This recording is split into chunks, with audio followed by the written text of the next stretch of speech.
Start करते।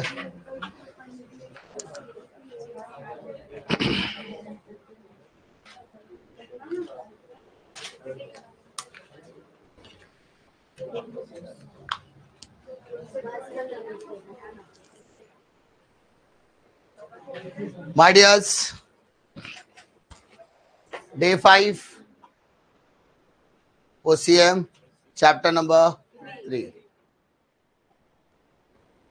ठीक है, चैप्टर बहुत छोटा है, 5 मार्क का वेटेज रखता है, यानी इसमें से सिर्फ 1 मार्क का ऑब्जेक्टिव्स और 4 मार्क का क्वेश्चन आएगा। 1 मार्क का ऑब्जेक्टिव, वो ऑब्जेक्टिव्स कुछ भी हो सकता है, लेकिन 1 मार्क के ऑब्जेक्टिव्स के अलावा इसमें से दूसरा मार्क का, या फिर ऐसा हो सकता है 3 मार्क का केस स्टडी या 2 मार्क का ऑब्जेक्टिव्स। एक भी ब्रीफ आंसर इस चैप्टर में से आने वाला नहीं है। मोटा मोटी बात किया जाए तो एक शॉर्ट नोट्स इसमें से निकल के आता है और एक ऑब्जेक्टिव, जैसे ही ज्यादातर पैटर्न देखने के लिए मिलता है। बात करते हैं एंटरप्रेन्योरशिप डेवलपमेंट के, तो सबसे पहला कॉन्सेप्ट आपको समझना पड़ेगा, what is entrepreneur, who is entrepreneur. आपने नॉर्मली सोचा, देखा होगा, सोचा होगा, जाना होगा, पढ़ा होगा, कहीं पे भी सुना होगा कि नॉर्मली लोग क्या समझते हैं कि एंटरप्रेन्योर और बिजनेसमैन एक ही होता है। अगर आप एंटरप्रेन्योर और बिजनेसमैन दोनों को अगर सेम आंकते हो तो कहीं ना कहीं ये सही है, लेकिन टेक्निकल टर्म्स में वो थोड़ा सा डिफरेंस रखते हैं। एंटरप्रेन्योर और बिजनेसमैन दोनों में शायद फर्क हो सकता है, बिकॉज एंटरप्रेन्योर जो होता है वो भाई साहब आपका जो है 4 फैक्टर्स ऑफ प्रोडक्शन का एक इंपॉर्टेंट हिस्सा है, पहला। दूसरा, एंटरप्रेन्योर कोई भी ऐसा एरा गैरा नत्थु खैरा कोई भी टॉम डिक एंड हैरी बनने वाला नहीं है। इसके लिए एक प्रोसेस को आपको फॉलो करना पड़ता है, उसके अंदर एक एबिलिटी लानी पड़ती है ताकि आप बिजनेस को एक नए आयाम तक लेकर जाओ। ठीक है, लेकिन जब आप बिजनेसमैन की बात करते हो तो हो सकता है बिजनेसमैन का बेटा बिजनेसमैन बन सकता है, उसको जो चांदी की थाली मिली है वही थाली में वो खाना कंटिन्यू कर सकता है, बिकॉज बिजनेसमैन का बेटा बिजनेसमैन ही बनता है ज्यादातर। पर हर बिजनेसमैन का बेटा एंटरप्रेन्योर बनेगा इसकी कोई गारंटी नहीं है, क्योंकि एंटरप्रेन्योर बनने के लिए आपके अंदर वो एबिलिटी, वो काबिलियत, वो क्वालिटी होनी जरूरी है, क्योंकि आपको उतने दुनिया के सारे जद्दोजहद को झेलना पड़ेगा, कंपटीशन को झेलना पड़ेगा। आपके पास भले ही अंबार पैसा लगा हो, लेकिन आपको उसको पैसे को प्रॉपर तरीके से यूटिलाइज करने आना पड़ेगा, तो ही जाके ये सारी चीजें आपके लिए पॉसिबल होती है। इसीलिए एंटरप्रेन्योर का मतलब पहले समझना बहुत ज्यादा जरूरी है। वेबसाइट डिक्शनरी क्या कहते हैं कि entrepreneur is a person who starts a business and is willing to take the risk loss in the order to make the money। Entrepreneur वो इंसान होता है जिसको पता है कि मुझे क्या करना है, धंधा स्टार्ट करना है, एक बिजनेस स्टार्ट करना है, और in order to make the money he is ready to bear the loss. मतलब पैसा कमाने के जद्दोजहद में वो लॉस लेने के लिए भी रेडी है। उसको पता है रिस्क तो लेना पड़ेगा, और वो रिस्क यानी nothing is but loss. Her entrepreneur बदले में क्या चाहता है पता है ना, प्रॉफिट। लेकिन जिस तरीके से हर सिक्के के 2 पहलू होते हैं, उसी तरीके से एक जगह पे प्रॉफिट, दूसरी जगह पे क्या होगा, लॉस। तो अगर बिजनेस में प्रॉफिट है तो लॉस की शक्ल भी आपको देखनी पड़ेगी, और अगर आपके बिजनेस में लॉस है तो आज नहीं तो कल वो प्रॉफिट में कन्वर्ट हो सकता है, बशर्ते आपको ट्रायल एंड टेस्टेड अपने मेथड्स को फॉलो करना पड़ेगा। तो एंटरप्रेन्योर 3 चीजें करता है। पहला, वो बिजनेस में को क्या करता है, स्टार्ट करता है। उसके बाद स्टार्ट करने के बाद वो रिस्क लेता है। रिस्क इन द सेंस वो लॉस लेने के लिए रेडी है, बिकॉज उसको पता है कि आने वाले फ्यूचर में he can make the money, वो पैसा बना सकता है, ही और she can make the money.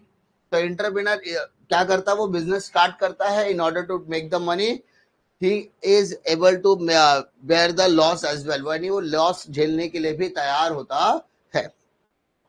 What are the features of entrepreneur? क्या क्या फीचर्स होने चाहिए, क्या क्या कैरेक्टरिस्टिक्स होने चाहिए? पहला कैरेक्टरिस्टिक्स है फ्यूचर विजन. क्या है सर? हर एंटरप्रेन्योर को पता है कि अपना धंधा चालू होगा कि नहीं होगा, उसकी कोई गारंटी नहीं है ना. बिजनेस कैसा भी हो सकता है ना भाई, लेकिन हर एंटरप्रेन्योर सोचता है कि मेरा बिजनेस में सक्सेस होना चाहिए. आने वाले समय में मुझे क्या मिलना चाहिए? प्रॉफिट. मेरे पास दौलत होनी चाहिए, शोहरत होनी चाहिए, मेरे पास सारी चीजें होनी चाहिए, सब कुछ मेरे पास होना चाहिए. उसको पता है, उसने एक आइडिया से अपनी बिजनेस को शुरुआत किया तो वो बिजनेस के विजन को देख पा रहा है. उसका बिजनेस आने वाले 5 सालों में, 10 सालों में, 15 सालों में कहां तक पहुंच सकता है, वो अगर कोई इजीली एक्सप्लेन कर पाएगा तो वो सिर्फ और सिर्फ एंटरप्रेन्योर होता है, बिकॉज उसके पास वो विजन होता है उस बिजनेस को आगे ले जाने का. तो future vision is very very important. तो भाई फ्यूचर विजन के अंदर अपन क्या करते हैं सर, हम लोग डिस्कस करते हैं कि एंटरप्रेन्योर अपने प्लान को किस तरीके से एग्जीक्यूट लेकर करेगा और अपने बिजनेस को किस लेवल तक लेके जा सकता है. सेकंड, इंटेलेक्चुअल कैपेबिलिटी, मतलब दिमाग होना, उसको पता होना चाहिए मेरे डिसीजन का क्या प्रोज और क्या कॉन्स है, क्या एडवांटेज क्या डिसएडवांटेज है.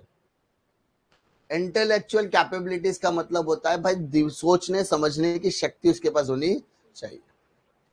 अगर उसके पास सोचने समझने की शक्ति है तो ही वो फ्यूचर में हर डिसीजन का प्रोज एंड कॉन्स ढूंढ सकता है, हर डिसीजन का इम्पैक्ट अपने बिजनेस में देख सकता है. उसको पता होता है कि मेरे बिजनेस में स्ट्रेंथ क्या है, मेरे बिजनेस की वीकनेस क्या है, मार्केट में अपॉर्चुनिटी क्या है, मेरे मार्केट में कंपटीशन लेवल क्या है. ये सब कब पता करता जब आपके पास सोचने समझने की शक्ति हो, इंटेलेक्चुअल शक्ति हो, बुद्धिमत्ता की ताकत आपके पास हो. बुद्धि है तो ही सद्बुद्धि आती है बिजनेस में. ठीक है, तो जब तक आपके पास इंटेलेक्चुअल कैपेबिलिटी नहीं होगी तब तक आप कोई भी डिसीजन प्रॉपर तरीके से ले नहीं सकते. Third, technical knowledge. Is it worth? क्या टेक्निकल नॉलेज जरूरी है? यस. मानो एक बिजनेसमैन है, उसने एक बहुत बड़ी फैक्ट्री डाली, फैब्रिक मैन्युफैक्चर की. फैब्रिक मतलब कपड़ा बनाने की फैक्ट्री. और उस मैन्युफैक्चरर ने जिंदगी में कभी भी फैब्रिक बनाया ही नहीं. जैसे गाड़ी चलाने वाला बंदा, ड्राइवर होना जरूरी है. मान लो मैं ट्रैवल एजेंसी खोल के रखा हो, क्या ट्रैवल एजेंसी, और जिंदगी में मैंने कभी गाड़ी चलाई नहीं, तो मुझे उसके अंदर के इंटेक के बारे में कुछ पता रहेगा क्या? मुझे उसके एवरेज वगैरह टर्मिनोलॉजी पता रहेगी क्या? नहीं. ड्राइवर बोलेगा वो मुझे मानना ही पड़ेगा. तो मेरा बिजनेस प्रॉफिट में जाएगा कि लॉस में जाएगा? लॉस में जा सकता है, बिकॉज मुझे बिजनेस के इनसाइट के बारे में कुछ भी पता नहीं है. मैं गाड़ी, मेरे पास 15 गाड़ी है, 10 गाड़ी है, 150 गाड़ी है, 1,500 गाड़ी है, 1.5 लाख गाड़ी है, उससे कुछ फर्क पड़ता. लेकिन अगर मेरे को बिजनेस करना कैसे है वही नहीं पता, या बिजनेस के अंदर जो इंपॉर्टेंट इनसाइट होता है वही नहीं पता रहेगा, तो बिजनेस चलेगा क्या? नहीं. तो यानी अगर आप जो भी बिजनेस में इन्वॉल्वमेंट रखते हो उसका आपके पास क्या होना चाहिए? टेक्निकल नॉलेज होना चाहिए. सही कि नहीं? अगर मैं कॉमर्स पढ़ा रहा हूं तो मुझे पता है कॉमर्स में कौन से सब्जेक्ट होता है. OCSP को बीके अकाउंट्स होगा, है ना, बीके एंड अकाउंटेंसी होगा, हिंदी इंग्लिश लैंग्वेज सब्जेक्ट हो सकते हैं. अगर मैं बोलूं नहीं मैं गुजराती भी पढ़ाऊंगा, मैंने जिंदगी में कभी गुजराती सीखे, तो टेक्निकल चीजें आपको पता है तो आप पढ़ा सकते हैं क्या? साइंस है, फिजिक्स केमिस्ट्री मैथ्स बायो, मैंने एडमिशन ले लिया, अंदर की टेक्निकल चीजें मुझे पता ही नहीं, तो क्या मैं मैनेज कर पाऊंगा प्रॉपर तरीके से? नहीं. कहीं पे भी ऊपर नीचे होगा तो मुझे 100% मेरे स्टाफ के ऊपर डिपेंडेंट रहना पड़ेगा. So it is very important to know the technical things about the business. Business के अंदर टेक्निकल चीजें पता होना बहुत ज्यादा जरूरी है, वरना क्या होगा, आप भले ही कितना अच्छा धंधा करना जानते हो, हमेशा आप किसमें रहोगे? लॉस में. समझा? पता वही होता है ना कि बिजनेस के बारे में बता हो रहा है जिसने कभी कोई बिजनेस खड़ा नहीं किया, तो ऐसा खुद का बिजनेस सेटअप होने वाला है क्या? नहीं. टेक्निकल चीजें आपको पता ही नहीं है, टेक्नोलॉजी के बारे में पता ही नहीं है, अंदर की जो टेक्निकल बातें हैं, अंदर की जो इनसाइट्स है वो आपको अगर पता ही नहीं तो आप बिजनेस कर सकते हो क्या? नहीं। कम्युनिकेशन स्किल, बातचीत बहुत ज्यादा जरूरी है। एंटरप्रेन्योर है, बिजनेसमैन है, उसको बात करने आना चाहिए। किससे बात करेगा? वो एम्प्लॉय से बात करेगा, कस्टमर से बात करेगा, क्रेडिटर से बात करेगा, सप्लायर से बात करेगा, गवर्नमेंट ऑफिशियल से बात करेगा, सबसे वो बात करेगा ना। क्यों करेगा? क्योंकि इफेक्टिव कम्युनिकेशन स्किल आपके बिजनेस को अच्छी तरीके से मैनेज करने में मदद करता है। मान लो एक एग्जांपल देता हूँ, शार्क टैंक इंडिया देखते हो आप लोग? नहीं देखते। एक सीजन खत्म हो गया, तीसरा सीजन आने वाला है। टोटल 2 सीजन हो गए। आपके पास एक बिजनेस आइडिया, आपके पास एक प्रोडक्ट है, कोई अगर बोलता है वो प्रोडक्ट आपने क्यों बनाया, तो मैंने हमेशा कहा कि कभी भी कोई भी प्रोडक्ट कैसे होना चाहिए? प्रॉब्लम सॉल्वर होना चाहिए। क्या होना चाहिए सर? Problem solver. आपका प्रोडक्ट अगर प्रॉब्लम सॉल्वर है, आपका प्रोडक्ट कोई प्रॉब्लम को सॉल्व करता होगा, तो कोई भी कस्टमर उस प्रोडक्ट को खरीदना चाहेगा। सिंपल सी बात है। लाइट चली गई, ठीक है, अंधेरे में आप बैठे हो, क्या करोगे?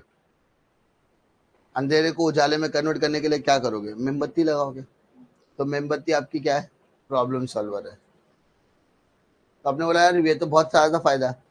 फिर मानो किसी जगह पे लाइट वाइट सब है, लेकिन वहां पे हवा का वेंटिलेशन नहीं है, प्रॉपर हवा आती नहीं है, तो लोग क्या करते हैं? एसी लगाते हैं, फैन लगाते हैं, एग्जॉस्ट लगाते हैं, ताकि हवा वेंटिलेट होते रहे। ये तीनों क्या आपकी प्रॉब्लम को सॉल्व करता है। टेरेस पे कितने लोगों ने एसी देखा है? टेरेस पे कभी एसी देखा है? टेरेस पे कभी फैन देखा है बेटा? क्यों नहीं देखा है? क्योंकि जरूरत ही नहीं है। अरे जिस चीज की जरूरत ही नहीं वो लगा के फायदा है क्या? अंधेरे के टाइम पे लाइट क्यों लगाते हैं? दिन में लाइट क्यों नहीं लगाते अपन टेरेस पे या हॉल में? बड़े बड़े हॉल में भी दिन में लाइट ज्यादा लगती नहीं है। क्यों नहीं लगती? बिकॉज जरूरत ही नहीं है। और जिस चीज की जरूरत नहीं है वो प्रॉब्लम सॉल्वर है क्या? नहीं। तो आपका प्रोडक्ट क्या होना चाहिए? प्रॉब्लम सॉल्वर होना चाहिए। अब वो प्रोडक्ट मैंने लाया, मैंने वो इंटेक बताया, मेरे पास वो आइडिया है, मैं वो आइडिया को मैंने डेवलप किया प्रोडक्ट में। अब मुझे उस प्रोडक्ट को बढ़ाने के लिए पैसे की जरूरत है, मैं इन्वेस्टर के पास गया, मेरे आइडिया को समझाया। अगर मेरा कम्युनिकेशन स्किल अच्छा है, बात करने का तरीका अच्छा है, मैं लोगों को कन्विंस कर पा रहा, तो मैं मेरे इन्वेस्टर से पैसा भी ले सकता हूँ, उसको मेरा प्रोडक्ट एक्सप्लेन करके, उसको प्रॉफिटेबिलिटी सिखाकर। मैं बैंक के पास गया, बैंक को मैंने एक्सप्लेन किया मेरा प्रोडक्ट, बैंक ने मुझे लोन दे दिया। मैं बात करना ही नहीं जानता, तू तड़क में बातें करता, बदतमीजी से, तो मुझे कोई खड़ा भी करेगा क्या? नहीं। कस्टमर को आपने प्रोडक्ट सॉल्व ही नहीं कराया, प्रोडक्ट के बारे में बताए, तो कस्टमर आपका प्रोडक्ट खरीदेगा क्या? नहीं। तो हर कदम पर आपको कम्युनिकेशन स्किल आना जरूरी है। If you don't know the communication skill, आपके पास जो स्किल नहीं है, बात करने की काबिलियत नहीं है, तो आप क्या रहोगे? खड़े रहोगे, शायर रहोगे, एकदम शांत रहोगे। तो जब आप एकदम शांत रहोगे तो आपका बिजनेस बढ़ेगा क्या? नहीं बढ़ेगा। सो इसके लिए बोलते हैं communication skill is very very important, है ना। बात करने, तुम लोग दोस्त कब बना पाते हो? जब बात करते हो ना। तो इसीलिए हार्ड वर्क, मेहनत तो करनी पड़ेगी, है ना। लीड फ्रॉम द फ्रंट ऐसा कहा जाता है। हार्ड वर्क तो करना पड़ेगा। अगर एम्प्लॉय 12-12, 15-15 घंटा काम कर रहा है, तो एटलीस्ट आपको उतना घंटा खड़ा रह के काम करवाना पड़ेगा। तो जितनी मेहनत वो करे उतना मेहनत आपको भी करना पड़ेगा। अगर आप हार्ड वर्क नहीं करोगे तो क्या होगा? आपका बिजनेस कभी भी चलने वाला नहीं है। हाई ऑप्टिमिस्ट, ऑप्टिमिस्ट का मतलब होता है, देखो 2 कॉन्सेप्ट होते हैं, एक होता है ऑप्टिमिस्ट, एक होता है पैसिमिस्ट। ऑप्टिमिस्ट का मतलब होता है हमेशा पॉजिटिव सोचने वाला, हमेशा पॉजिटिव सोचने वाला। और पैसिमिस्ट का मतलब होता है हमेशा नेगेटिव सोचने वाला। पॉजिटिव सोचने वाला हमेशा सोचेगा भाई कुछ भी हो मेरे को करना ही है। और नेगेटिव सोचने वाला हमेशा हर बात में क्या सोचेगा? नेगेटिव। और फुल ऑफ नेगेटिविटी से भरा है। एक बंदा पॉजिटिव है, वो बोला यार मेरा है ना अभी 40 दिन में पढ़ के कैसे होएगा। और एक ऑप्टिमिस्टिक वाला बंदा है, तो चालू तो कर, 40 दिन में पढ़ के कुछ तो होगा, 50%, 60%, 70% कुछ तो होगा पढ़ के। तो वो नेगेटिव सिचुएशन में भी पॉजिटिव सोचने की काबिलियत रखने वाले बंदे को बोलते हैं ऑप्टिमिस्टिक। तो हमेशा जो एंटरप्रेन्योर होता है वो हमेशा ऑप्टिमिस्टिक होता है, वो हर बात में पॉजिटिव सोचने की काबिलियत रखता है कि भाई पॉजिटिव रहूंगा तो ही मेरा बिजनेस क्या रहेगा, चार्जेबल रहेगा, यानी अच्छे तरीके से चलेगा। और अगर उसने हर चीज में नेगेटिव नेगेटिव नेगेटिव सोचने लगा तो उसका बिजनेस ज्यादा समय तक चलने वाला नहीं है ना। तो यहां पर ऑप्टिमिस्टिक का मतलब है कि पॉजिटिव सोच रखने वाला व्यक्ति, हमेशा पॉजिटिविटी की तरफ बढ़ने वाला व्यक्ति। नेक्स्ट आएगा रिस्क बेयरिंग कैपेसिटी। क्या है सर? क्या लगता है एंटरप्रेन्योर को रिस्क लेना चाहिए? Yes sir. बिना रिस्क के कुछ होने वाला? सर रिस्क किस बात का? पैसा लगाया, मानो आप में से किसी ने बोला कि चलो एक हम लोग अपना मिलके सब चलो भाई एक धंधा चालू करते हैं, एक बिजनेस चालू करते हैं। बोले किस चीज का? बोले एक काम करते हैं हम लोग 5-6 लोग मिलकर एक रेस्टोरेंट चालू करते हैं। अब रेस्टोरेंट चालू करने के लिए आप सभी ने 5-5 हजार रुपया, 10-10 हजार रुपया, 50-50 हजार रुपया, जैसा भी आपको रिक्वायरमेंट है उतना लाया। मानो 5 लोग मिलकर चालू कर रहे, तो आपने 10-10 हजार रुपया जमा करके 50 हजार का जमा दिया। उसके बाद आपने एक जगह बोलते ना डिपॉजिट दिया, उसका रेंट वगैरह आपने चालू करवाया, उसके बाद आपने रेस्टोरेंट सेटअप किया। इतना खर्चा करने के बाद आप ये नहीं जानते कि आपका धंधा बढ़ेगा कि गिरेगा, सही? आप ये जानते नहीं हो। जब तक वो आपका धंधा जमता नहीं, जब तक वो आपका कॉस्ट निकलता नहीं, तब तक आप क्या हो? रिस्क में हो, है ना। खर्चा तो निकलना चाहिए। महीने का 5,000 भाड़ा है तो महीने का 5,000 भाड़ा निकलना चाहिए, माल मटेरियल का खर्चा निकलना चाहिए, इलेक्ट्रिसिटी बिल निकलना चाहिए, लोगों की पगार निकलनी चाहिए। तब तक आप क्या हो? रिस्क में हो। तो भी बिजनेसमैन क्या करता है? पैसा डालता है, बिजनेस चालू करता है, तो वो क्या है? रिस्क टेकर है। क्या है वो? और जब वो बाद में पैसा कमाना शुरू करता है तो लोग बोलते हैं देखो कितना कमा रहा है। अरे कमाएगा ही ना। जब तक उसने धंधा चालू नहीं किया था, धंधा सेटअप नहीं किया था, तब तक वो रिस्क में था, लॉस में था। और अगर आज वो कमा रहे तो क्या तकलीफ है? अरे वो कमाएगा, एक धंधे से दूसरा धंधा चालू करे तो वहां पर लोगों को जॉब भी तो देगा। लोगों की कमाई मत देखो, लोगों का खर्चा भी देखो, इनकम के साथ एक्सपेंसेस भी देखो। अगर वो धंधा बढ़ाएगा तो ऑब्वियसली लोगों को जनरेट होगा, एम्प्लॉयमेंट जनरेट होगा, देश को इनकम मिलेगा, इलेक्ट्रिसिटी बिल पे करेगा, रेंट पे करेगा, सबको इनकम भी तो शुरू होगी। तो इसका मतलब जब तक वो बिजनेस सेटअप नहीं करता तब तक वो कौन सी एबिलिटी में है? रिस्क टेकिंग एबिलिटी में है। फिर आता है उसको फर्क नहीं पड़ता, उसको पता मैं कर सकता हूं, मतलब कर सकता हूं, बस। उसको किसी के पॉजिटिव अप्रोच, पॉजिटिव मोटिवेशन की जरूरत नहीं है। उसको पता मैं कर सकता हूं, आई कैन डू इट, बस। सेल्फ कॉन्फिडेंस होना चाहिए। धंधा चालू करने के लिए खुद के अंदर कॉन्फिडेंस है तो आप धंधा इजीली क्या कर सकते हो? मैनेज कर सकते हो, बिजनेस स्टार्ट कर सकते हो। अगर आपको ही कॉन्फिडेंस नहीं है तो आपका धंधा कभी भी चलने वाला नहीं है। बिकॉज आपको दिन में हजारों लोगों से मुलाकात करनी होगी, लाखों लोगों से बातचीत करनी होगी, तो आपको डरना नहीं है, घबराना नहीं है। उल्टा बिजनेस को आगे लेके जाने के कम्युनिकेशन स्किल सब कुछ है, लेकिन वो कम्युनिकेशन स्किल लाने का काबिलियत किसके अंदर है? खुद के अंदर। खुद के अंदर जो कॉन्फिडेंस है उसी से आप लोगों से क्या कर सकते हो? बातें कर सकते हो। सेल्फ कॉन्फिडेंस का होना बहुत ज्यादा जरूरी है। क्लियर है क्या? फिर बात करते हैं what are the functions of entrepreneur. एक एंटरप्रेन्योर करता क्या है? एक एंटरप्रेन्योर करता क्या है? पहला क्या करता है बेटा? Determination of objectives. Determination of objective मतलब भाई मैंने बिजनेस चालू किया, उसका मकसद क्या है ना। पहले किसको आइडेंटिफाई करना? आपको ऑब्जेक्टिव्स को आइडेंटिफाई करना पड़ेगा।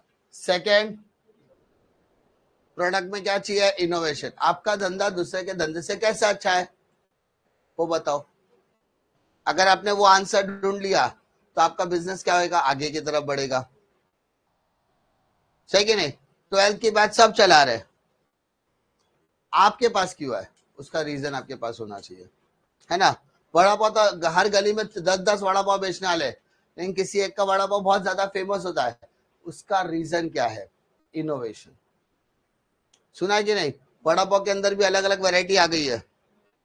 एक नॉर्मल वड़ा पाव, एक जंबो वड़ा पाव, उसके बाद एक चीज बस्ट वड़ा पाव, चीज वड़ा पाव, है ना। आगे टाइम पे आएगा मैगी वड़ा पाव आएगा, फिर चॉकलेट वड़ा पाव भी आएगा।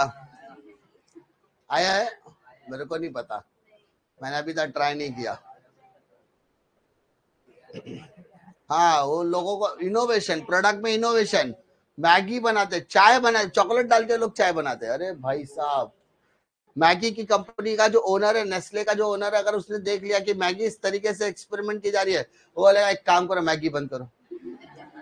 मैं मैगी का अपमान होते हुए नहीं देख सकता।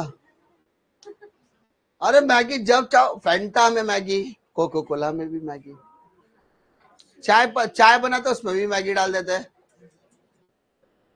अरे मैगी नहीं होगी, अरे और उसके ऊपर से सबसे बड़ी बेवकूफी वाली बात क्या मालूम है, फूड ब्लॉगर वहां पर पहुंच जाते हैं, बोलते मैगी का नया रूप देखते हैं। मैगी के ऊपर चीज घसते थे, उतना तक तो ठीक था, उतना तक तो ठीक था, उतना मैनेजेबल है। लोग पोहा बनाते हैं, पता है, पोहा के अंदर जो जो इंग्रेडिएंट आते हैं बस वही करते, पोहा हटा के मैगी डाल देते, उतना तक तो मैनेजेबल है। चलो कुछ तो नया, मतलब कुछ तो एक नया टेस्ट मिला। पोहा की जगह में खाली मैगी डालते, बाकी यही फर्क है और कुछ नहीं, ये भी मैनेजेबल है। लेकिन जब वो कॉफी, चाय, chocolate, Fanta, Coca Cola, Thums Up, chips, फिर मैगी वड़ा पाव, ये सब क्या है, अपमान है, अपमान। मैगी वाला बोलेगा एक काम कर दो, मैं कूद जाता हूँ ऊपर के 100 माले से। अच्छा, मैगी मैगी के साथ ये अपमान होता, और तुमने कभी सुना इप्पी के साथ ऐसा अपमान? नहीं, मैगी से कुछ ज्यादा ही बोलते ना दुश्मनी है। और बेचते भी कैसे, दुनिया की सबसे बेहतरीन मैगी हमारे यहाँ मिलती है, यहाँ पे 160 प्रकार की मैगी मिलती है। अरे मिलेगी ना, मैगी मैगी रही कहाँ। इनोवेशन के नाम पे कुछ भी मतलब कुछ भी। इनोवेटिव, मेरा प्रोडक्ट इनोवेटिव है। अरे काय का पागल बना रहे तू। वो सैंडविच के ऊपर भी देखा तुमने, सैंडविच, सैंडविच में भी सेम चलता है, मालूम है कि नहीं। हाँ, चॉकलेट सैंडविच उतना भी बच्चों के लिए ठीक है, बड़े लोग खाते। मतलब इनोवेशन मतलब क्या, नया कुछ लाओ ना। अरे बिगाड़ने किसने बोला है, प्रोडक्ट नया लाओ बोला था इनोवेशन। जो एग्जिस्टिंग प्रोडक्ट है उसका ही दम तोड़ दिया तुमने। फिर आता है डेवलपमेंट ऑफ मार्केट। तुमने सुना होगा नोकिया, किसी जमाने में एक फोन हुआ करता था, नोकिया, ठीक है, जिसने कभी भी नहीं किया। भाई साहब ये जो फोन था ना, बहुत ही मस्त फोन हुआ करता था किसी जमाने में। जब नोकिया हुआ करता था तो वो मार्केट में तकरीबन 70% से ज्यादा स्टेक अपने पास रखता था।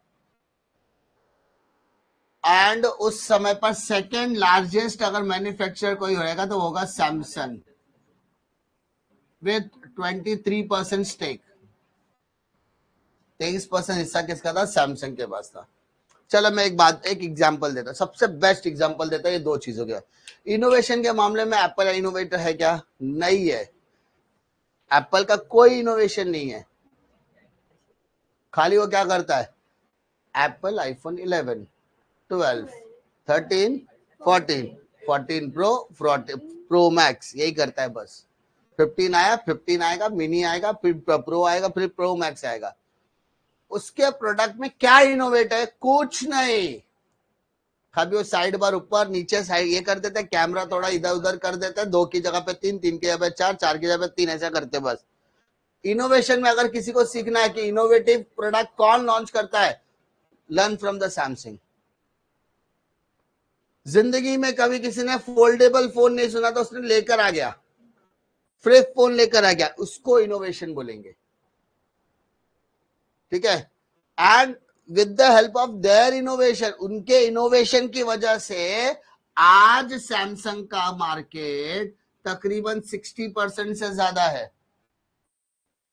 भले ही आप लोग निगेटिविटी, आप दुकान पे जाओगे ना तो दुकान पे कोई आपको सैमसंग का फोन नहीं दिखाता, बिकॉज बाकी की जो कंपनियां रियलमी, ओप्पो, ठीक है, पोको, फिर वन प्लस, MI, ये जितनी भी कंपनियां ना वो ज्यादा कमीशन देती है वेंडर को, इस वजह से वो ज्यादातर ये फोन्स बेचते हैं। सैमसंग कम कमीशन देता है इसलिए नहीं बेचते, लेकिन अगर आपने सैमसंग का फोन लिया तो आपको वहां पे सिक्योरिटी फीचर्स अच्छा मिलता है, वो बताते नहीं है। इनोवेशन, उसने अपना मार्केट ऐसा डेवलप किया कि आज जितने भी ओलेड डिस्प्ले आ रहे हैं, यानी जितने भी मोबाइल के डिस्प्ले, वो ज्यादातर डिस्प्ले सैमसंग ही मैन्युफैक्चर करता है। तो ये क्या है, मार्केट को उसने अपने हिसाब से क्या क्या डोमिनेट भी किया और मार्केट को डेवलप भी किया। तो जब नोकिया 70% स्टेक के साथ मार्केट लीडर था, एट दैट टाइम एंड्रॉइड ने मारी एंट्री। इसने एंड्रॉइड ने एंट्री मारी। एंड्रॉइड गूगल का पता है ना, गूगल एंड्रॉइड होता है। एंड्रॉइड जब डेवलप हुआ तो उसने सबसे पहले नोकिया को अप्रोच किया, लेकिन नोकिया ने बोला नहीं सर, हम लोग नहीं कर सकते, बिकॉज हमारा ऑलरेडी जावा और माइक्रोसॉफ्ट के साथ टाई अप हो गया है, हम लोग एंड्रॉइड को अडॉप्ट नहीं करेंगे। इनको वो घमंड था, they don't want to change themselves, नहीं किया। तो उसके बाद सैमसंग वालों के पास गया, सैमसंग वालों ने एंड्रॉइड ले लिया। उसने देखा कि एंड्रॉइड का फ्यूचर ब्राइट है, और जैसे ही एंड्रॉइड अडॉप्ट किया, सैमसंग ने अपने आप को इस तरीके से डेवलप किया कि नोकिया पीछे की तरफ गया, Samsung market leader up to 83% तक गया। और उसके बाद बाकी की कंपनियां तो सब गूगल वगैरह पे आ गए, गूगल एंड्रॉइड, सब एंड्रॉइड वर्जन निकाल रहे हैं। तो उसने अपना प्ले स्टोर वगैरह सब, गूगल ने इतना बड़ा मार्केट बना दिया कि आज वो डोमिनेट कर रहा है, पूरी तरीके से डोमिनेट कर रहा है, बिकॉज उसने मार्केट को पूरी तरीके से डेवलप किया, एंड्रॉइड मार्केट को। मार्केट में इनोवेशन भी लाया उसने। पहले माइक्रोसॉफ्ट के एप्स मिलते थे, जावा के ऐप होते थे, उसने एंड्रॉइड का खुद का ऐप लेकर आया, सारे application, innovative product with the development of market. ये एक एंटरप्रेन्योर की क्या होती है, सोच होती है। नेक्स्ट आता है न्यू टेक्नोलॉजी। नए टेक्नोलॉजी में हमेशा पैसा लगाने का, क्योंकि न्यू टेक्नोलॉजी आपकी कॉस्ट कटिंग में भी मदद करती है और सर्वाइवल और अपलिफ्टमेंट में भी मदद करती है। अगर आपको बिजनेस में आगे की तरफ बढ़ना है तो आपको वहां पर क्या करना पड़ेगा सर, नई टेक्नोलॉजी में पैसा लगाना। उसके बाद आता है गुड रिलेशन। हर एंटरप्रेन्योर का एक अपने जो लोगों होते हैं ना, कस्टमर हो गया, डेटा कस्टमर, डेटर, क्रिएटर, टैगोरमेंट, सबसे अच्छा रिलेशन बनाना पड़ता है, इवन कॉम्पिटिटर से भी। ठीक है, आपका कितना भी बड़ा कॉम्पिटिटर हो, मिलना चाहिए तो हाय बाय चाय नाश्ता तो होना चाहिए। कंपटीशन किधर होना चाहिए, ऑफिस के अंदर। ऑफिस के बाद कंपटीशन नहीं, ऑफिस के बाहर अपनी दुनिया चालू होनी चाहिए। अपना सिंपल सा लॉजिक, अपना वैसा ही है। कंपटीशन क्या है, कुछ नहीं है। मैं मेरा पढ़ाऊंगा, वो अपना पढ़ाएगा, वो अपना करो, सब कॉम्पिटिटर है, सब एक दूसरे का कंपटीशन है। लेकिन जब अपन बाहर मिलेंगे तो कंपटीशन की शक्ल बाहर रखनी चाहिए अपन को।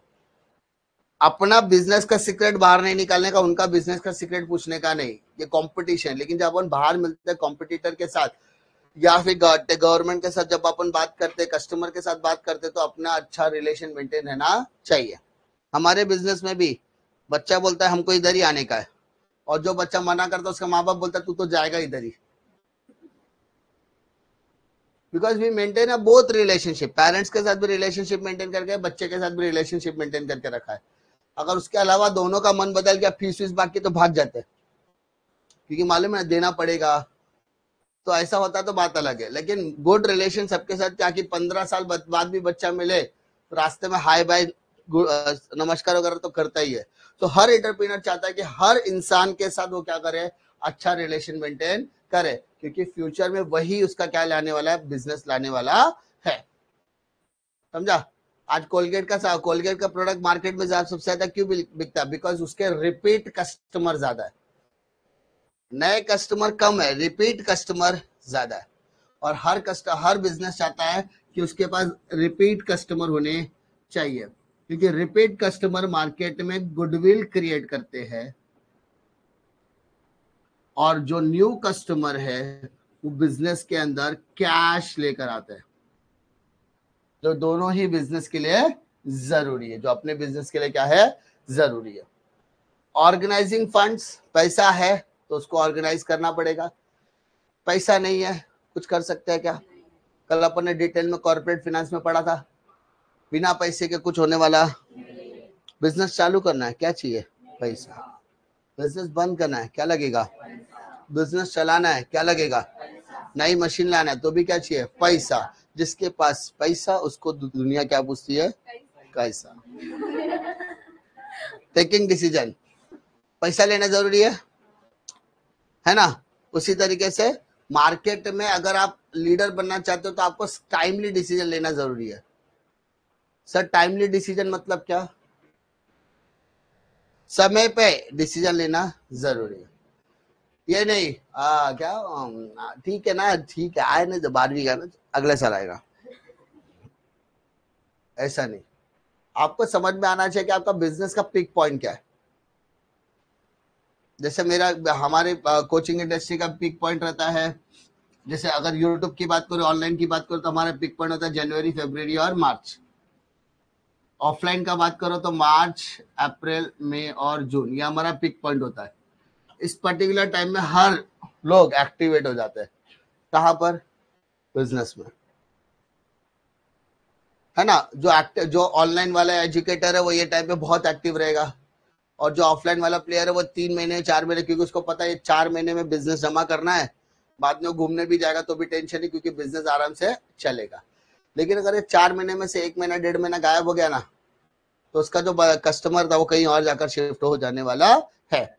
सो आपका डिसीजन बहुत इंपॉर्टेंट कि आपको कब आपका बिजनेस स्टार्ट करना है, क्या कब आपका बिजनेस को रिबूट करना है, रिज्यूम करना है, और टाइमली डिसीजन लेना बहुत ज्यादा जरूरी है।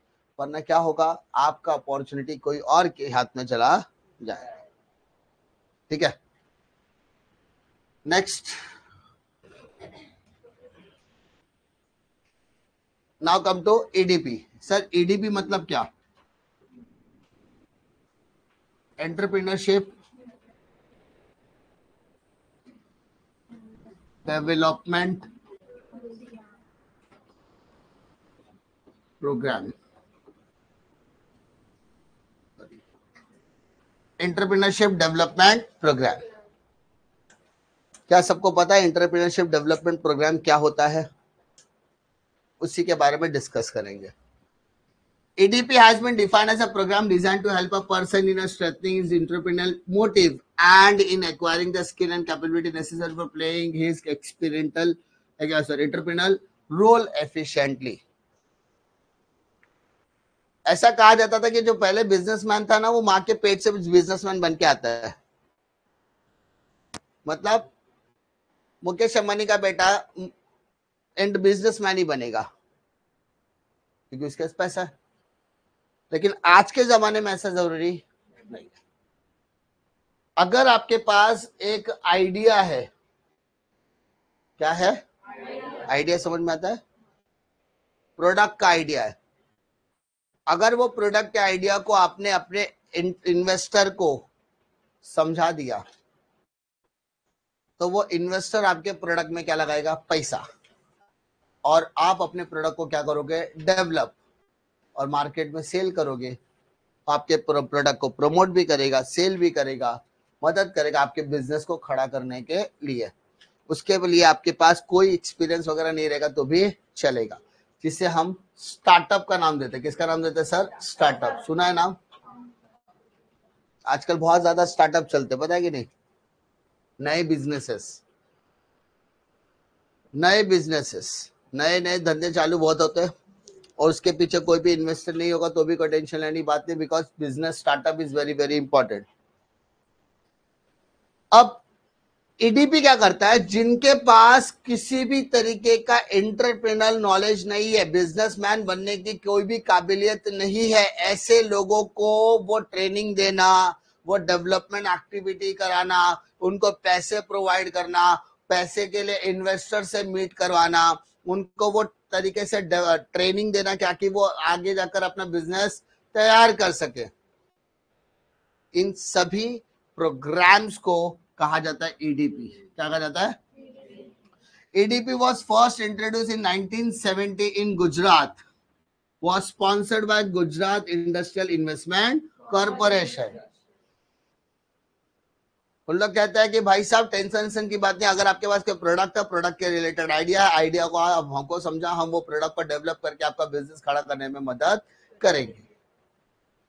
बिजनेसमैन बनने के लिए क्या एटीट्यूड होना चाहिए, कैसे आप बिजनेस को मैनेज कर पाओगे, कैसे आपको टैकल करना है, फाइनेंसेस कहां से लाना है, पैसे कहां से रेज करने हैं, पैसे कहां पर यूटिलाइज करने हैं, आपको क्या क्या फैक्टर्स पे काम करना, आपकी स्ट्रेंथ क्या होनी चाहिए, आपकी वीकनेसेस को कैसे ओवरकम करना, आपके लिए अपॉर्चुनिटी क्या है, आपके लिए थ्रेट क्या है, इन सभी बातों पे डिस्कशन करना एडीपी का काम होता है।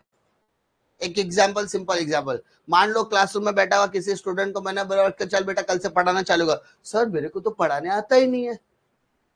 तो किसी को बुलाने का, उसको ट्रेनिंग देने का, उसको डेवलपमेंट करने का, उसको टीचिंग से रिलेटेड सारे इनसाइट्स बताने का, सारी की सारी चीजें बताने का, टीचिंग कैसे किया जाता है, खड़े कैसा रहना है, कपड़े कैसे पहने, बात कैसे करनी है, नहीं तो चालू हो जाएगा अंटा है बंटा है, तेरे को मालूम है क्या इंटरप्रेन्योर कौन होता है। तो उससे क्या है मालूम है, इनिशियली बच्चे उसको बोलेगा क्या इंटरटेनमेंट है, लेकिन बाद में जब उसका कंटेंट जज करते हैं ना, तो आपको पता चलता है इसके अंदर ये तो कापूस है, से ऊपर ऊपर भरा भरा है, अंदर तो कुछ भी नहीं है। क्योंकि first impression should be the last impression. तो आपने बच्चों के साथ टोनिंग तो बैठा ली, बट जब when delivering the time of the content आपको रियलाइज होता है कि आपका पोर्शन टाइम पे कंप्लीट ही नहीं होता है। इंपॉर्टेंट क्या है, पोर्शन टाइम पे, जैसे हम टीचर्स है तो टीचर्स का काम क्या है, पढ़ाना प्लस पोर्शन टाइम पे कंप्लीट करना। पढ़ा कोई भी टीचर कितना भी औसम पढ़ाए, पोर्शन टाइम तक कंप्लीट नहीं हो रहा है तो उसका कोई मतलब नहीं रहता। टीचर पढ़ा भी अच्छा रहा है, पोर्शन भी टाइम पे कंप्लीट हो, बताओ वो इफेक्टिव टीचर है। वैसे बिजनेसमैन का भी होता है, बिजनेसमैन के पास पैसा भी है और उस पैसे को यूज करना भी जानता है, पैसे को इस्तेमाल करके वो प्रोडक्ट को डेवलप कर रहा है, अपनी टीम को डेवलप कर रहा है, अपने टीम को ट्रेनिंग दे रहा है, डेवलपमेंट कर रहा है, कंपनी में नई नई मशीनरीज ला रहा है, टेक्नोलॉजी के साथ हाथ बढ़ा रहा है, मतलब वो बिजनेस में अच्छा खासा क्या है, एक्टिव है। तो ईडीपी वही चीजें करता है कि किसी भी इंसान को अगर एंटरप्रेन्योरशिप सपोर्ट लगता तो सारी चीजें प्रोवाइड करने का काम करते हैं। ना ईडीपी के अंदर क्या रहेगा, इंफ्रास्ट्रक्चर को क्या करना है सर, अरेंज। तुम्हारे पास धंधा करने के लिए जगह नहीं है, हम लोग प्रोवाइड करेगा, हम तुमको वो जगह देगा, इनिशियल जगह, हमेशा के लिए नहीं। जैसे मान लो कि सोलिया को अगर कोई धंधा स्टार्ट करना है, कोई बिजनेस स्टार्ट करना है, बोले सर मैं कबाब मस्त बनाती सर, तो मैं बोला ठीक है, एक काम कर, क्लास के बाहर क्या करने का, शाम को चालू करने का, 15 दिन का ट्रायल है, 15 दिन के बाद भाड़ा चालू होगा तेरा। हाँ, सामने से लेक्चर भी देना, कांच निकालना पड़ेगा बस। तो आप वो 15 दिन का सपोर्ट दिया कि इंफ्रास्ट्रक्चर यानी बाकड़ा लगेगा, सब कुछ लाए, तो बोले सब सामान मैं लाके देता, खाली तू चालू कर, तेरा धंधा जम गया तो 15 दिन बाद तेरा भाड़ा भी क्या होगा, चालू। तो इनिशियल जो इंफ्रास्ट्रक्चर चाहिए वो सारी चीजें हम अरेंज करके देंगे, किसके अंदर, ईडीपी के अंदर। दूसरा, सिलेक्शन ऑफ पोटेंशियल एंटरप्रेन्योर।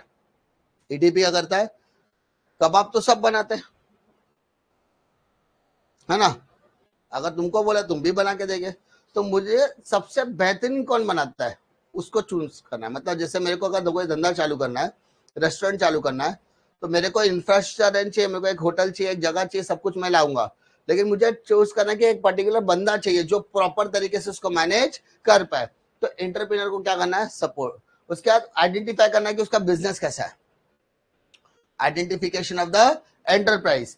फिर उसको एक्चुअल ट्रेनिंग दो, ट्रेनिंग देने के बाद उसका सिलेक्शन करने का, उसके मेथड ऑफ ट्रेनिंग पे काम करने का, एक्चुअल ट्रेनिंग, और बाद में उसको सिर्फ फॉलो अप करना कि धंधा बरोबर कर रहा है कि नहीं। मतलब उसको सब सपोर्ट दो, सामान भी ला के दो, इंफ्रास्ट्रक्चर के लिए जो सपोर्ट लगता है वो सब करके दो, ठीक है, काम कैसे कर रहा है, काम करने में बातचीत कैसे कर रहा है, सब कुछ इसके ऊपर काम करो। कस्टमर आके खड़े है और ये हाँ क्या, रुक जा एक मिनट, एक इंस्टा रील देख लूं,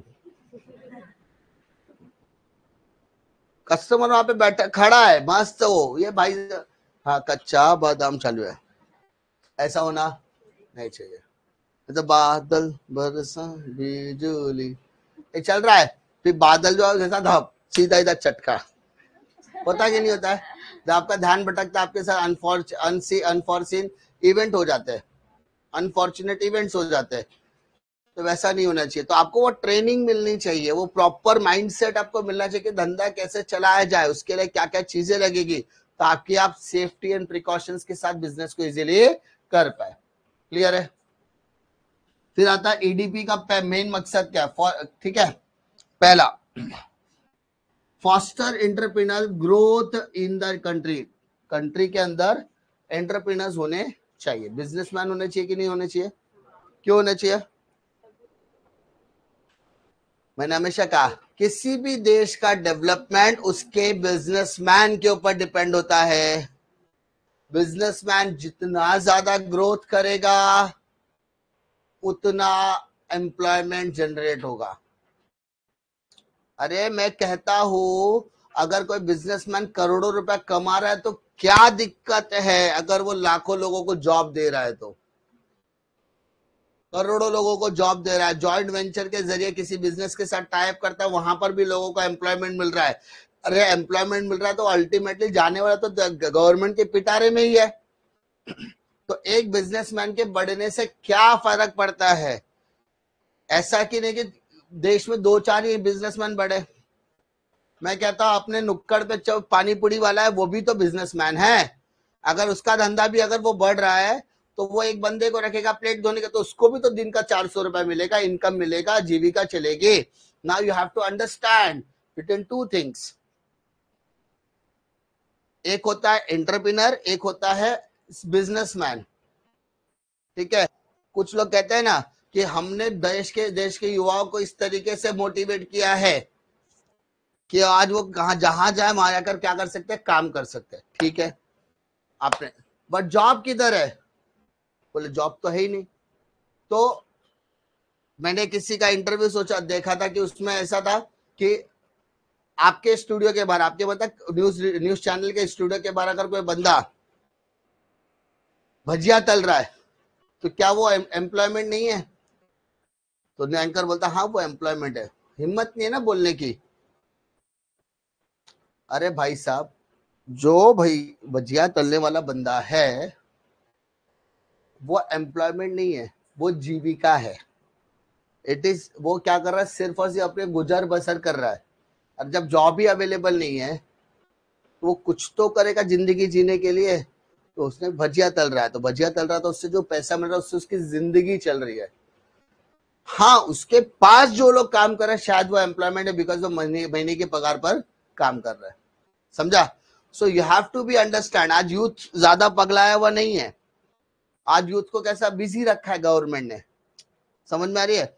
आज यूथ को सबसे ज्यादा बिजी रखा है कि यूथ क्वेश्चन ना पूछ पाए। जैसे एग्जाम का समय चालू होता है आईपीएल आ जाता है। ठीक है? आईपीएल खत्म, वर्ल्ड कप चालू। ठीक है? और अगर ये दोनों के बीच में अगर बिजी नहीं है तो हर गली में एक टूर्नामेंट चालू। उससे क्या रहता है, जो यंगस्टर्स है ना वो बिजी रहते हैं। तो गवर्नमेंट का क्वेश्चन ही नहीं पूछ सकता तुम तो हमको जॉब ही नहीं दिया। अरे हमने तुमको टूर्नामेंट तो दिया, तू उधर जाके खेल। पता चला 1 लाख लोगों की भीड़ ने आकर गवर्नमेंट को घेर लिया, बोला हमको जॉब दो। क्या दो? जॉब। उस 1 लाख की भीड़ में से 6 नगर सेवक को खड़ा कर दो, बोला हमारे यहाँ पे है ना 20 लाख रुपए का टूर्नामेंट चले, चलो। आधी पब्लिक तो उधर ही चली जाएगी। जीतेंगे नहीं जीतेगा वो बात की बात है, बट आजकल के यूथ को क्या किया जा रहा है, बिजी रखा जा रहा है ताकि वो क्वेश्चन ना पूछ पाए। क्योंकि जब वो यंगस्टर क्वेश्चन पूछता है तब गवर्नमेंट को क्या लगता है, थोड़ा सा भारी। तो यस, इसीलिए यहां पर सबसे इंपॉर्टेंट है कि अगर आप एंटरप्रेन्योर डेवलप कर रहे हो, कोई भी बिजनेसमैन अगर आकर बिजनेस चालू कर रहा है, सो आपके अंदर वो बिजनेस, बोलते हैं ना कंट्री के अंदर एंटरप्रेन्योर ग्रोथ के लिए आप बहुत ज्यादा मदद कर सकते हो। नए नए एंटरप्रेन्योर्स को जब बोलते हैं ना बिजनेस में खड़ा कर सकते हो। फिर आता है optimum use of available resources. आपके पास जो भी रिसोर्सेज अवेलेबल है आप उसी का इस्तेमाल करो, आपको कोई नए रिसोर्सेज का इस्तेमाल करने की जरूरत नहीं है। उसके बाद development of backward region and improving economic status of the socially disadvantage group. जो बैकवर्ड रीजन है, SC ST को OBC कोटा के जो लोग हैं, आदिवासी लोग हैं, अगर आप वहां तक के लोगों का डेवलपमेंट कर सकते हो, उनको ट्रेनिंग दे सकते हो, उनको डेवलपमेंट कर सकते हो, तो उससे उनका भी क्या होगा, सोशली अपलिफ्टमेंट होने वाला है। जैसे फॉर एग्जांपल आपने देखा पत्तल वगैरह, पत्ते का पत्तल, वो थाली बनता है पत्ते का, जिसमें खाना वगैरह खाते हैं, वो पत्तल बनाने के लिए क्या फैक्ट्री है? नहीं, वो गांव आदिवासी वो लोगों के पास जाते हैं, गांव खेड़ों में जाते हैं, उनको कहते हैं कि आप पत्तल बना के दो, हम आपसे वो खरीदेंगे। बोले पत्तल किधर से आएगा? बोला झाड़ है, झाड़ में से गिरेगा, उससे बना के दो। तो टूथपिक होता है, उससे वो क्या करता है, राउंड शेप वगैरह करते हैं, एंड बाद में वो बेचते हैं। उससे क्या होता है, वहां के लोगों को 2 पैसा मिल भी रहा है, वो लेकर जाते हैं मार्केट में बेचते हैं, उससे बिजनेस भी फायदा हो रहा है, दोनों चीजों का फायदा है। तो इससे क्या होगा, सोशली बैकवर्ड रीजन जो हो गया, आदिवासी वगैरह जो लोग हो गए, उनका बिजनेस भी, उनका सेंस ऑफ बिजनेस भी बढ़ेगा, और उनको ट्रेनिंग और डेवलपमेंट मिला, तो उनका सोशली अपग्रेडेशन भी होने वाला है, पैसा वैसा आएगा, तो वो कुछ नया भी सोच सकते हैं। Generation of employment, obviously businessman बढ़ेगा तो एम्प्लॉयमेंट तो जनरेट होने ही वाला है। And last, widening base for small and medium scale industry. Business तुरंत बड़ा होने वाला है क्या? पहले जब वो बिजनेस स्टार्ट होगा तो वो माइक्रो लेवल है, माइक्रो के बाद वो क्या चालू होता है, स्मॉल, स्मॉल के बाद वो बिजनेस आएगा मीडियम, मीडियम के बाद वो आता है लार्ज, और लार्ज के बाद आता है कॉर्पोरेशन, बड़ी कंपनी में कन्वर्ट हो गया वो। सो ये प्रोसेस है, नया धंधा चालू होता है माइक्रो लेवल, छोटे लेवल पे काम कर रहा है, जैसे जैसे धंधा बढ़ता है वो स्मॉल, स्मॉल से वो मीडियम, मीडियम से लार्ज, धीरे धीरे उसका अपलिफ्टमेंट हो रहा है। लेकिन उसके लिए क्या चाहिए, उसको प्रॉपर ट्रेनिंग और फंड लगेगा, ट्रेनिंग एंड फंड। तो किसी भी बंदे को अगर ट्रेनिंग और फंड दिया जा रहा है तो कहां से दिया जाएगा, EDP के जरिए। क्लियर है? नेक्स्ट आ जाओ, शॉर्ट नोट के लिए इंपॉर्टेंट है स्टार्टअप इंडिया। क्या इंपॉर्टेंट है? Startup India.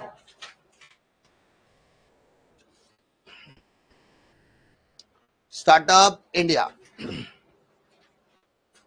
What is startup India?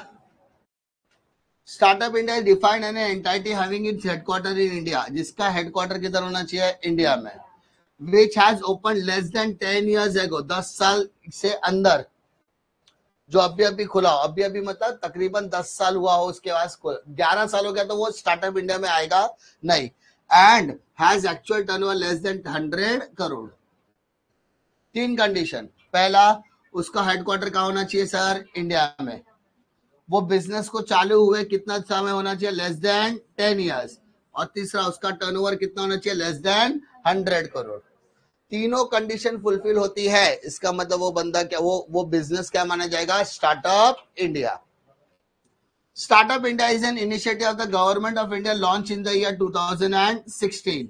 It aims at building an ecosystem with the nurture startup of the country. Country के अंदर बहुत सारे ऐसे बिजनेसेस है जो ग्रो होना चाहते हैं, आगे बढ़ना चाहते हैं। जैसे तुमने सुना होगा फ्रीडो, रैपिडो, सुना है? फ्रीडो का नाम सुना है, रैपिडो का नाम सुना है, ओला, उबर।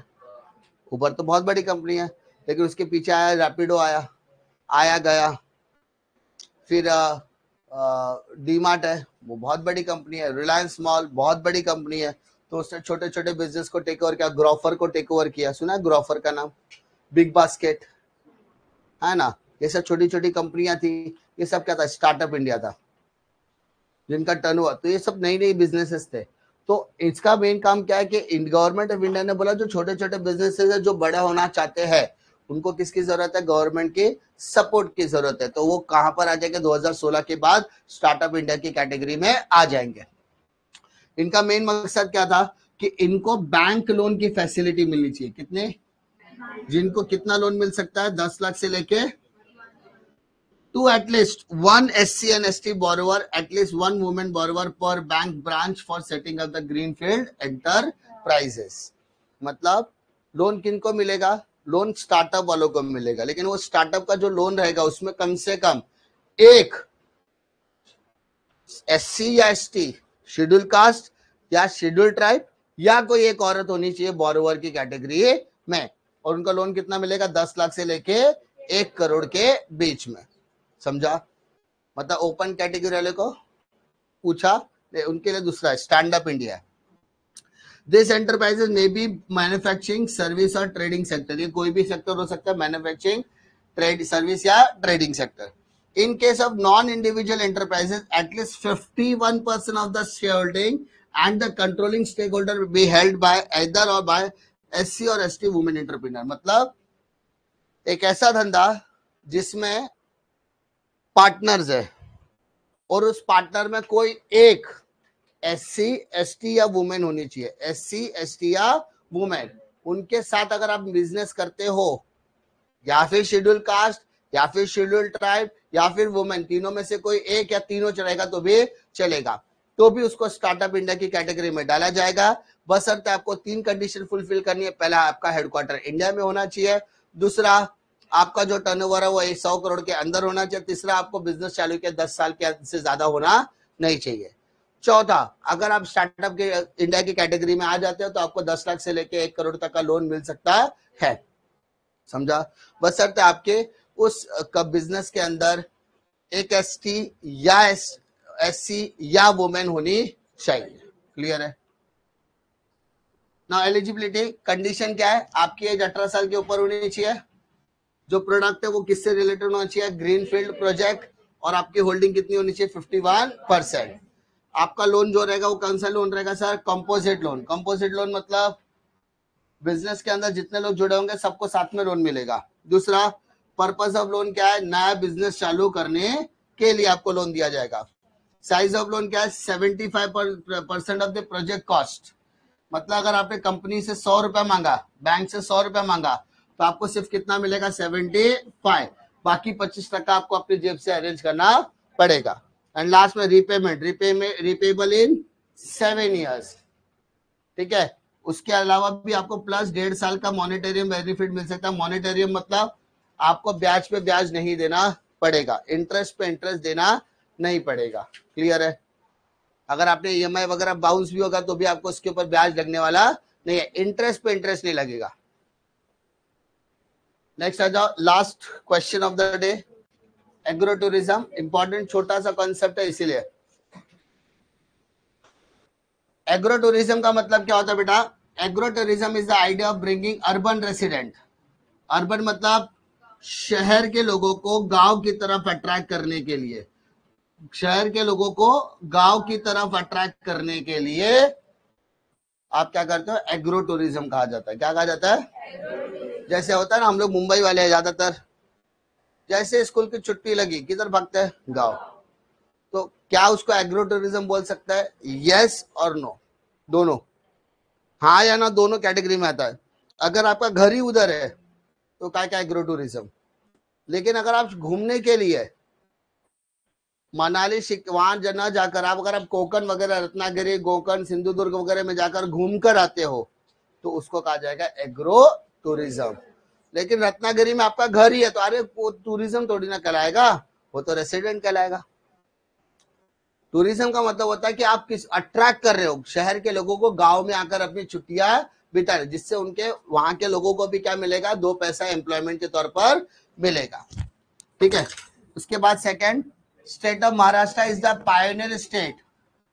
अपना जो महाराष्ट्र है वो बहुत ज्यादा क्या है? मेन पायोनियर फोकल स्टेट है to develop and promote the agro tourism in the country. अगर आपने कोकण के दर्शन कर लिए, रत्नागिरी के दर्शन कर लिए, तो आपको शायद कहीं जाने की जरूरत नहीं है. बोलता दुनिया का स्वर्ग. अगर आप वादियों में जाओगे, खुली वादियों में जाओगे, तो आपको यहां पर ही मिलने वाला है. ठीक है? समझा? कोई डिफिकल्टी है क्या इसमें? पक्का, sure, confidence? That's the end of your chapter number 3. Lecture. नजर को बदलो तो नजारे बदल जाते हैं, सोच को बदलो तो सितारे बदल जाते हैं, कश्तियां बदलने की जरूरत नहीं, दिशाओं को बदलो तो किनारे खुद ब खुद बदल जाते हैं.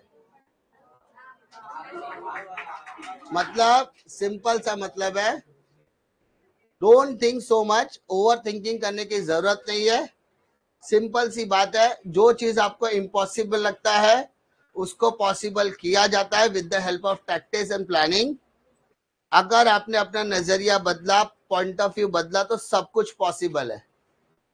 ठीक है, नेक्स्ट लेक्चर में मिलते हैं।